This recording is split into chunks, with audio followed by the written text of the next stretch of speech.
It's only entertainment. Welcome back to the Talking Hedge. I'm Josh Kincaid, capital markets analyst and host of your Cannabis Business podcast. All right, we are here at MJ Unpacked. I'm here with Jason McHugh from Califari. Jason, thanks for being here with the Talking Hedge. Thank you so much. Thanks Appreciate for having me. What is Califari? Califari, what we launched as a lifestyle brand in 2015.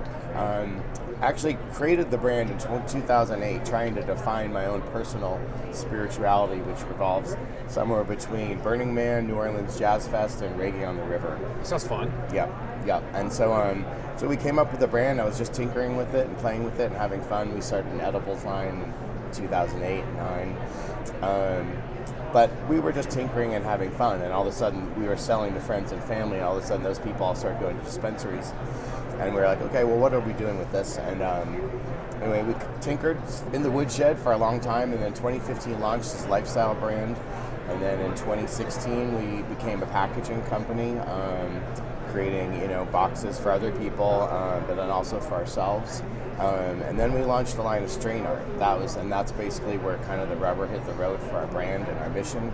And now our goal is to tell the story and discover the personality of every cannabis strain we possibly can via art. And we've created a global artist network with 27 artists from 9 different countries. We've got 65 different original designs for strain art and more coming out. And then we sell that as posters. So we're a canvas brand that's in all 50 states with our art. And then in California in 2018, we launched our cannabis line with flower and pre-rolls, and we're going to have gummies coming soon. And we had to launch, we launched as a brand before being able to have a license. And so we're just finally getting our license now, and we're very excited about that. Tell me a bit about that continuous addition, or I don't know if it's a pivot per se, but you've definitely done a lot different stuff since 2008. Yeah. So I've pivoted quite a few times to stay relevant as this industry changes. Talk to me about your own path and how that happened. Yeah, I mean, well, I've just sort of had a joke that we're like a brand that's been built to pivot, and each year we pivot and basically trying to bring in like a new skill to the company in a slightly new direction, all to kind of support the brand.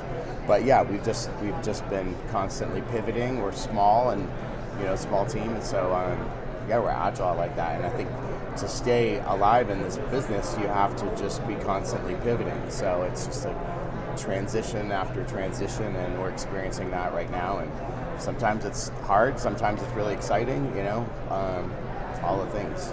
You see a lot of pre-rolls being sold where I'm from in Seattle. Obviously, edibles were a huge hit during the pandemic. What were some of the influences, or what impacted you to kind of add some of those SKUs to your product lineup?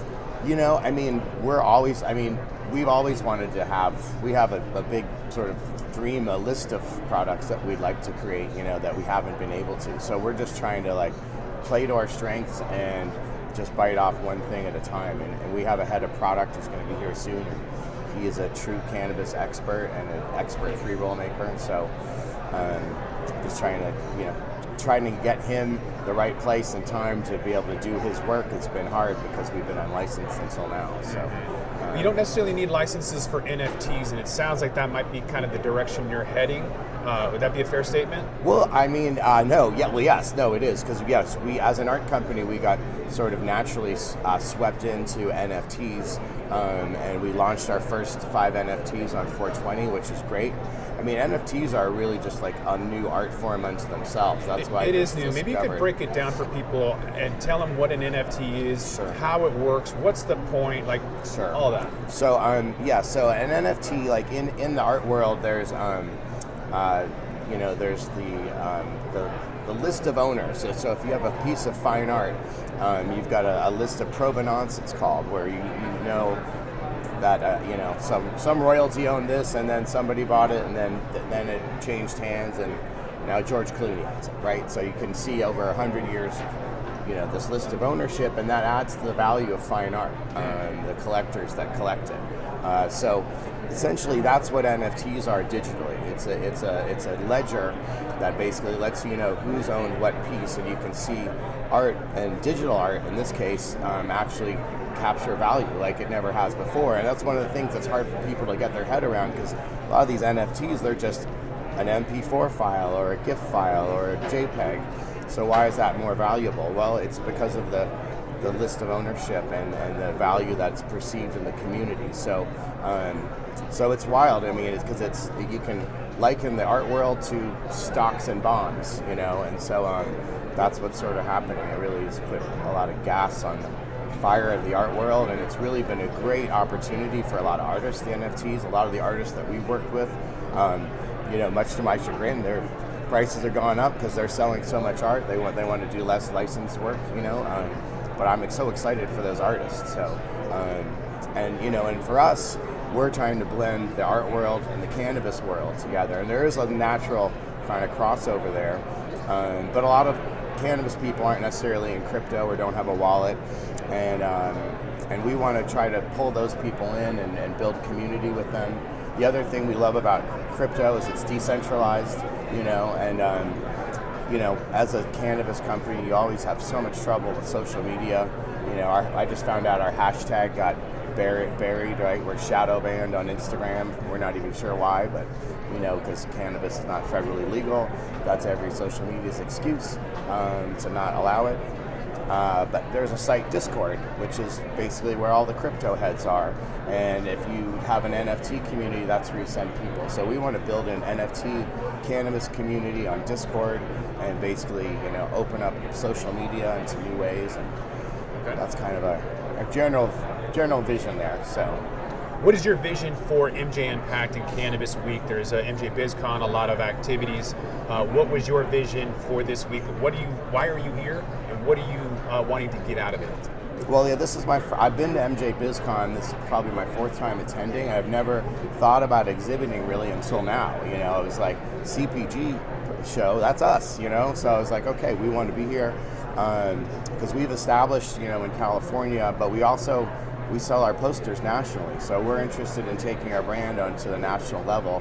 And we already know where we're popular across the country just via our sales. And so we're interested in taking our cannabis products there when we can. And so, we really want to just break out across the country. And this is an ideal platform to do it and meet people, whether they're cultivators or investors or other brands. We love to collaborate with everybody. Where are you seeing the most demand right now, or where is the biggest opportunity for you? That's a tough question. Just because there's so much opportunity exploding right now, and it's just kind of finding focus. So we've actually partnered with Rove. You can see their booth right over there. So that's kind of bringing our focus to what states we go to next, because we're going to partner with their infrastructure. Okay. So we're excited about that. That sounds interesting. Okay.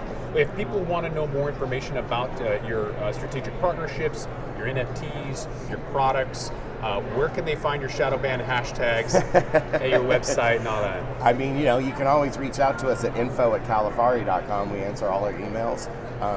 We are on Instagram. We have a pretty good following there.